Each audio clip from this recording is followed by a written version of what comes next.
மணிரத்னம் இப்ப தக் லைஃப் அப்படின்னு ஒரு மூவி பண்ணிட்டு இருக்காரு. ஆனா இதுக்கெல்லாம் முன்னாடியே 1995லயே பாம்பே அப்படின்னு ஒரு கிளாசிக்கலான மூவி பண்ணிருப்பாரு. அந்த படத்தோட ஓப்பனிங் ஷாட்ல இருந்தே பாம்பே, அதாவது இப்ப மும்பையா இருக்கிற பாம்பேல இருந்து மழை வந்துகிட்டே தான் இருக்கும். ஸோ அப்படி இருந்த மும்பைல இப்போ 25 இயர்ஸ்ல இது வரைக்கும் பார்க்காத அளவுல பயங்கரமான சீசனல் ரெயின்ஸை கொண்டு வந்திருக்கு. இப்போ நம்ம முன்னாடி வேற ஒரு வீடியோ நம்ம பார்த்திருப்போம், அந்த மான்சூன் ரெயின்ஸ். ஸோ இந்த மான்சூன் ரெயின்ஸ் மட்டும் இல்லாம பயங்கரமான ஃபிளட்ஸையும் கொண்டு வந்திருக்கு. ஸோ மும்பை சிட்டி ஃபுல்லாவே ஸ்தம்பிச்சு போய் தான் நின்றுட்டு இருக்கு.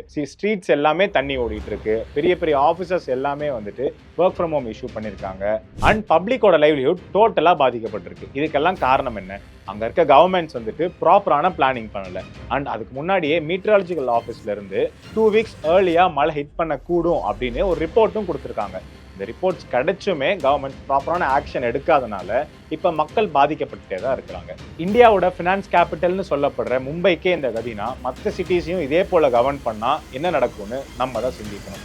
ஸோ உங்களோட கருத்து என்னன்னு கமெண்ட் செக்ஷன்ல சொல்லுங்க.